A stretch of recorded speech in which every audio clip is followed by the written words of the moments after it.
Welcome to Dodgers Daily. Casey Porter here. So glad that you decided to tune in. Fans, today we have a very, very, very special guest. Jacob Meador, right-handed pitcher in the Dodgers organization, joins Dodgers Daily. I got to say, Jacob, I'm jealous looking in the background. There looks like you're outdoors. Looks like you're on a really cool patio. That's a sweet spread you got going on there, brother. Thank you, sir. Yeah, the weather's nice, so I thought I'd take the call outside, enjoy the Texas weather here in November, because it's not cold here in November. No doubt about it. So where are you at right now? You're back home, right? Yes, sir. I'm in Fort Worth. Yeah, awesome. So really cool deal. I remember your dad at OSU, Yes, 91, 92. I was hoping he was on that 93 team so I could tell the story about that. But he had transferred to UT Arlington by then. So he got to play for the legendary Gary Ward. First of all, I'm really upset that Oklahoma State let you get away when you have ties there, because obviously I'm a huge OSU fan. And then you went to a rival in TCU, right? Yes, so that sir. sucks even worse. But hey, talk about that. Does your dad ever talk about Gary Ward's experience at OSU? He talks a lot about his time at OSU, how getting into college baseball, getting acclimated with it, which helped me a lot when I first got to TCU, just talking about experiences, about what it's like being in a place where your family's not there, or you don't see your family every day, and getting acclimated to people you don't know and fitting into the college atmosphere, but at the same time getting your stuff done at the field. And I really appreciate everything he taught me going into that experience. After the 92 season, he transfers to UT Arlington, where your mother was playing softball. Of course, they meet, and now we have a family, right? Your brother went to the Naval Academy. He was a big-time wrestler. So what was it like getting to grow up in a family that just knew so much about high competitive athletics? It was great. Neither one of my parents pushed me to play baseball. They didn't push Josh to play baseball. Josh played it for a little while, but he found something that he really liked in wrestling, and he was really good at it. They taught us to compete, but at the same time, not to be over the top, and appreciate what you have and where you come from, and really appreciate putting work into what you do. One of the stories that I loved reading about you was that your senior year in high school, you almost threw a perfect game. You did throw a no-hitter. I think there was an error. We won't address that error, right? We'll move right on past that one.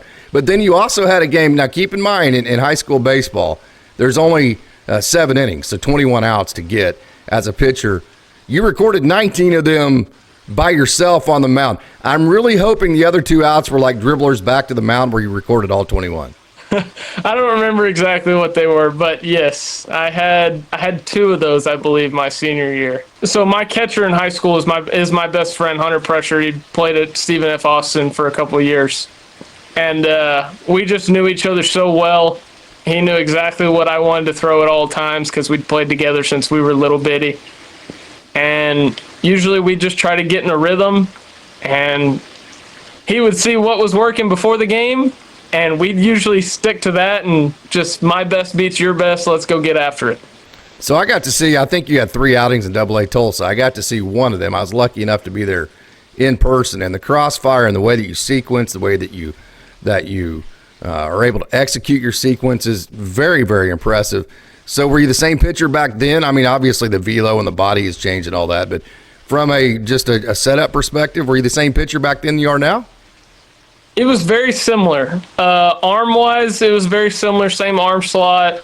I wasn't as far cross-fired because when I was young, me and my dad were working, and he always wanted me to be straight down the mound. Yeah, right. He said, your power's going to come from you being straight down the mound. He put the tape down, the portable mound for you and all that? Yes, sir. Trust me, I've drawn plenty of lines down down the middle of the mound with my cleats trying to stay on that line. And over time, it was just more comfortable to not try to stay straight. And I found out that I actually move a lot better when I'm 6 to 8 inches across my body. Not to mention it makes it a lot harder for a hitter to see. Yeah. Which was a bonus. Absolutely. Absolutely. So I'm going to turn to my left. So I don't want to miss any of this because this is awesome stuff here. Burleson Centennial there. What about probably 30 minutes from Fort Worth? Is that about right? Yes, sir. Yeah. Somewhere in there. So you led the state in strikeouts, which if anybody's familiar just with the DFW baseball, it's elite stuff. And then just the entire state of Texas. I mean, it's insane to lead the state in strikeouts. 179 strikeouts your senior year. District MVP, which hey, if you hear district, whatever. But a district in Texas, especially the Metroplex, is massive, right? You went 14-1. I got to know about the one loss. Dang, man. You went 14-1 on the bump. One loss, very tough, obviously. District MVP. You also caught and played third base. Two-time Under Armour All-American. You set the single school record for wins as a senior at 14. Your ERA was 0.61. You had 9 shutouts, and you had 19 strikeouts in a game twice. Dang, yes, man. I mean, I know you hit on it a little bit, but your time as a Spartan was pretty special, right? It was a good time. I enjoyed my 4 years there. I played a lot of baseball, and it was fun. I played with travel teams. I played on a couple different ones. The first couple were coached by my dad, and then when I was in 7th or 8th grade range, he wanted me to play for somebody else so that I knew how to play for somebody else before I got thrown into a team in high school, which was really good. I played on the Dallas Tigers. Our team was very good. We had 8 or 9 guys go to Power 5 schools. Couple guys still playing. It was a really good team, and we were together for so long that, I mean, we were all best friends out there. Lee Burleson Centennial, I'm sure you had a million different offers from whoever, but you decided to go north about 30 minutes into Fort Worth. I'm sure that was a fairly easy decision for you. Coach Schlossnagel just absolutely had it going on. Of course, he's at A&M now, but actually I think he's at Texas now. He's at Texas now. Yeah, he switched over. That was kind of crazy, but take us through that decision, getting to play for Coach Schlossnagel and TCU for a couple of years. TCU was fun. It was my first college experience getting thrown in. We had 18 guys in my freshman class, which I still talk to most of them still. Coach Schloss was awesome. Yeah.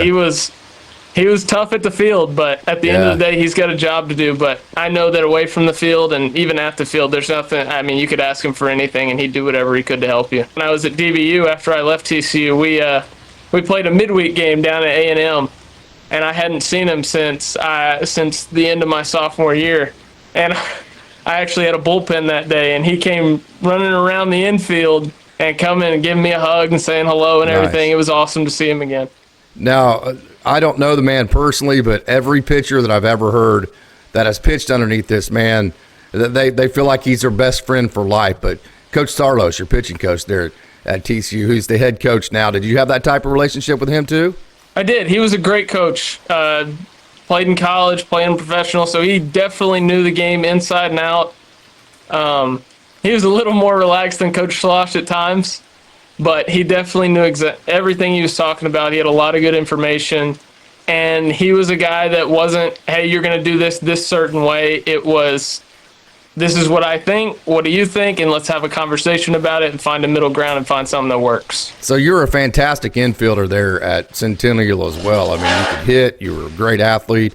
Where did the decision, you're not like the 6'5" guy that would be obvious, hey, let's put him on the bump and let's see if he can throw 106 miles an hour, I mean, you're that guy that could definitely go both ways, body type. So where did the decision come down to just be a pitcher only?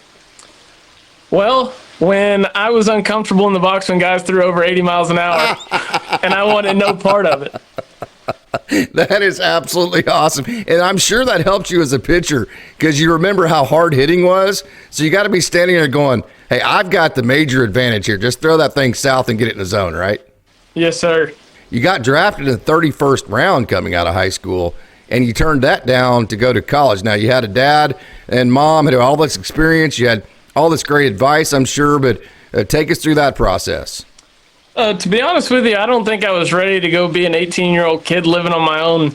I don't think I was responsible enough at that point to go be an adult at 18 years old. College really helped me to learn how to be on my own and learn responsibility and that kind of thing.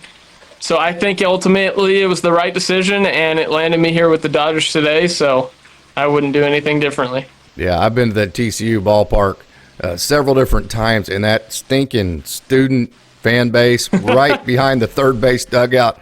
Oh my God, they're annoying. I'm sure they're great for you whenever you're playing for TCU. Oh, or the yeah. other team, they're annoying as hell, right? Oh yeah, they like to talk, and it's entertaining sometimes. Well, and TCU never loses at home either, so they get a chance to talk the whole time, right? Right. Okay, so what a great fortune you get to play for the Dallas Tigers. You got to play for your dad, you said, all the way through until you play for the Tigers.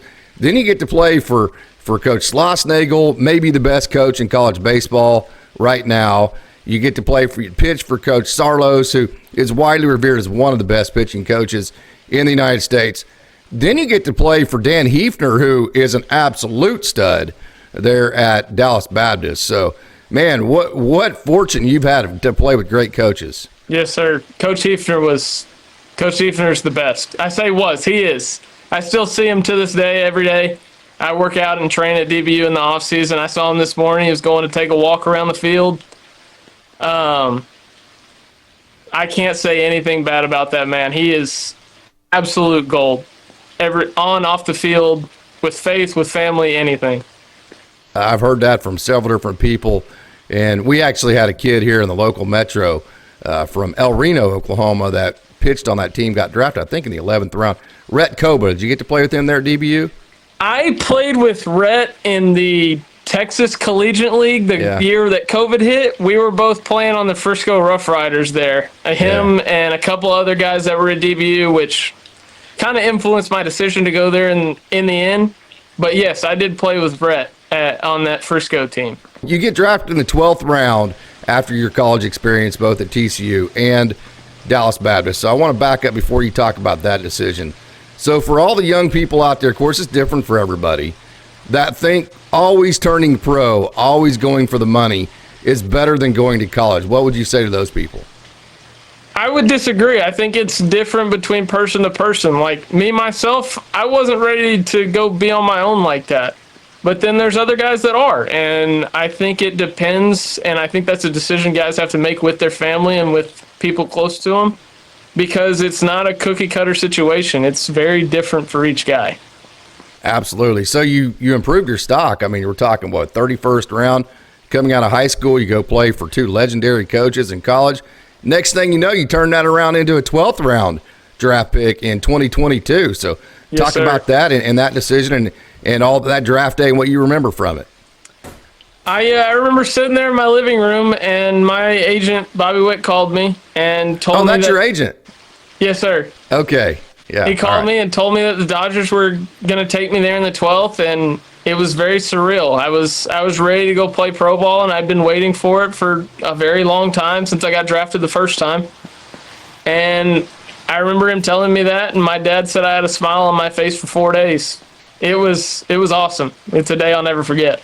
Okay, so this last year was a good time for you. I mean, it was back and forth. It's not like, Oklahoma City, Tulsa, 100 miles apart. Right. You went back and forth between high A and double A. So you were going from Tulsa to Michigan and Tulsa to Michigan. How difficult was that? It was, it's different. But at the end of the day, in the big leagues, you're traveling every couple days. So yeah. At the end of the day, it's uncomfortable, but you still got to go out and perform. Let me back up and talk about a really cool experience you had. You got to win the gold medal with Team USA in the Pan American Championships. What do you remember from that? That'd be really cool, right? That experience was unreal. Yeah. One, getting to wear USA across the front of your chest is unlike anything you've ever done before.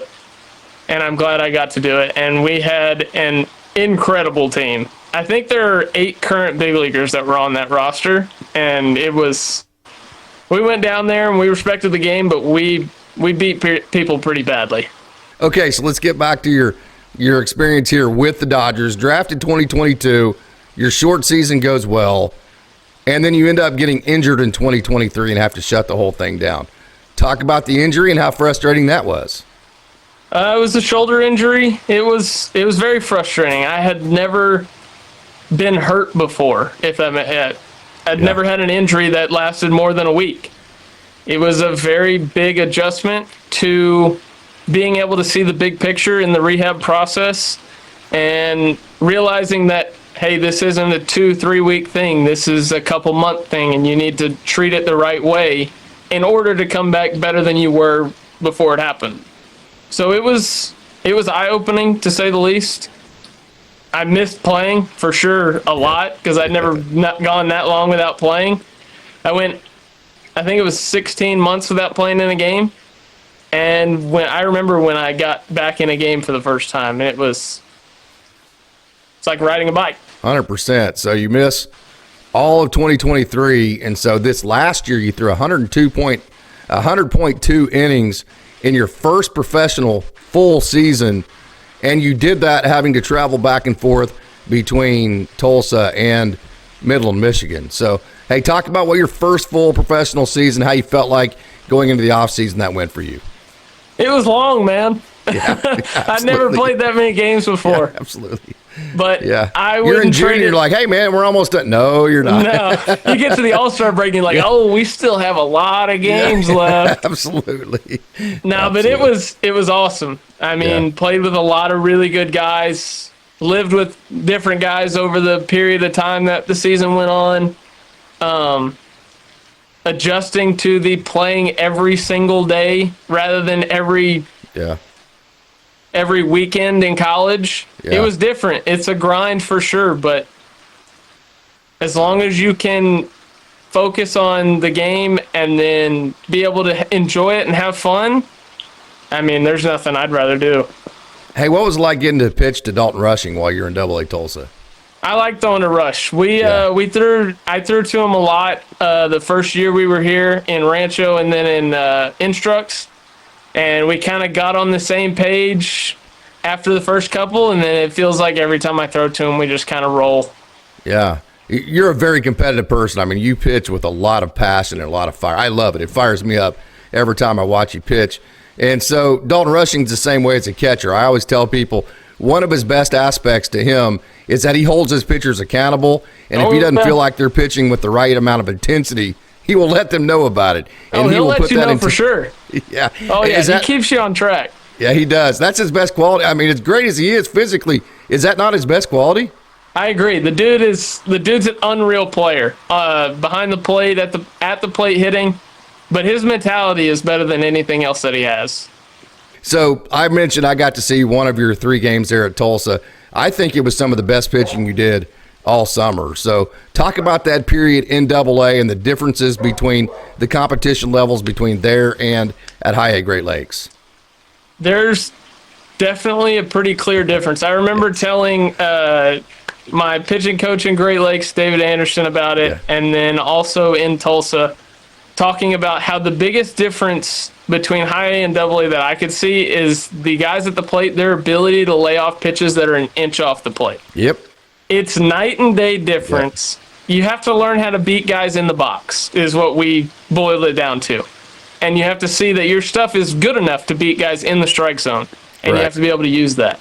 Another thing I think that really brings a lot of value to what you do is that you're extremely versatile. I mean, you can work in middle relief, you can be a piggyback guy, you can be a starter, and then you can go long, you can go short. I mean, you have every type of pitch to get every type of hitter out. So talk about that versatility that you created in your game.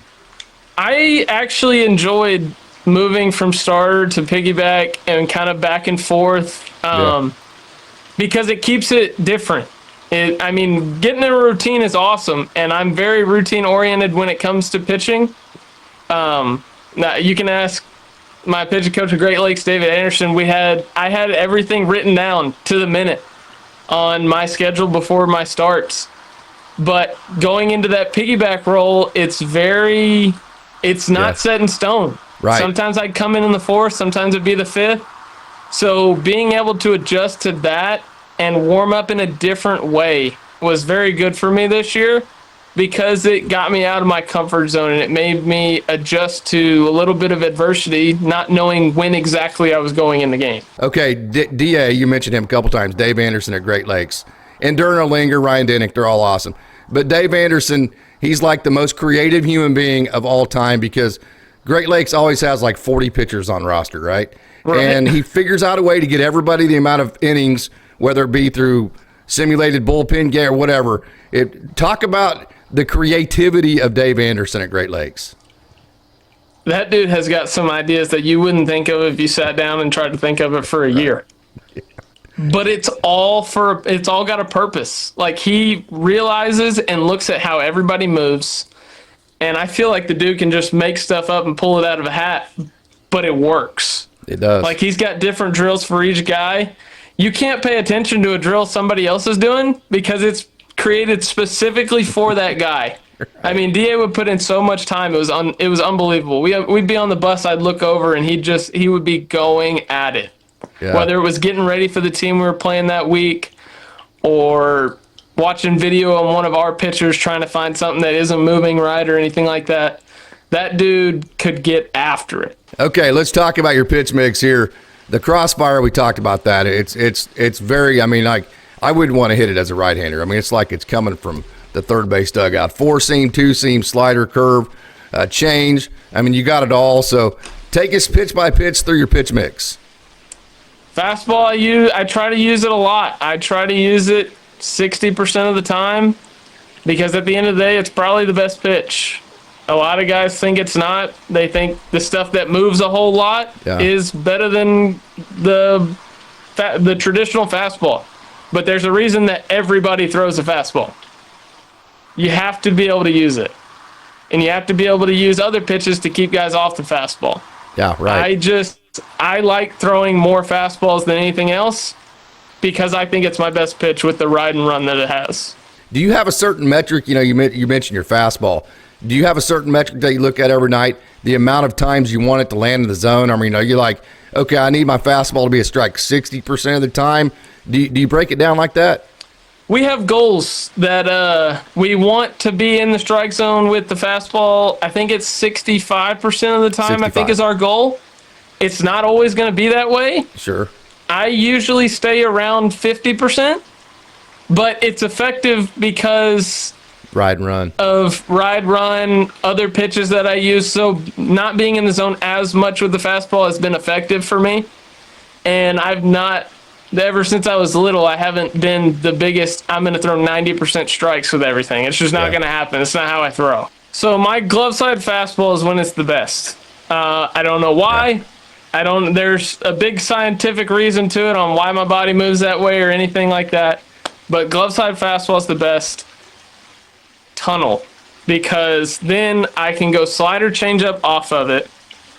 I like throwing the front door changeup to a lefty. I like throwing that front hip changeup and bringing it back in. That hopper. Yes, sir. Yes, sir.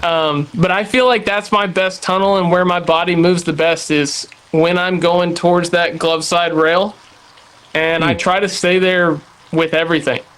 Is your focus where it starts, or where are you trying to focus on the end point, I guess is what I'm trying to say here. I try to focus on keeping the same mechanics down the mound and not trying to change something to get the ball to go to a certain place. Okay, yeah. I try to do a starting point, and the ball's going to do what the ball's going to do. Right. And at that point, that's when you adjust and you change the starting point. But I don't try to land a pitch in a spot. I try to throw it to a spot, if that makes sense. Yeah. You try to start it in a spot and let it work its way to that spot, right? Right. I assume that you have control over your own sequencing, so can you take us through your focus there? I do. There's a lot that goes into it, whether it's previous at-bats, previous pitches.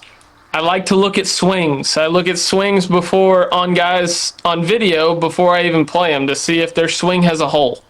Like, some guys have a real north to south swing, so they're not going to be able to get to a fastball at the top of the zone as well as they would at the bottom.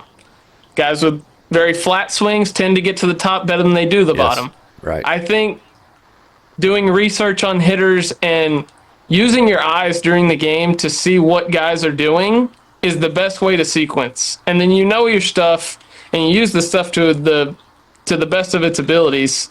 You know when it's the best, and you know what it does when it's really good. So I try to pitch more to my strengths than try to pitch to a hitter's weaknesses. If a guy's got a horizontal swing, then I might use more changeup sliders, but I'm not going to get away from the strength that's the fastball at the top of the zone.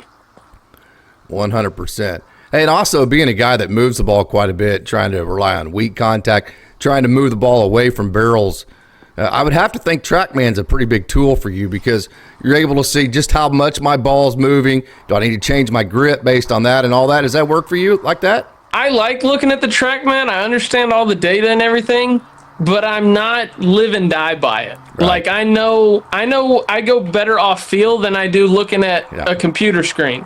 It's good to have, don't get me wrong, and some guys love it, but I'm not going to live and die by it because I know how it feels when it's really good.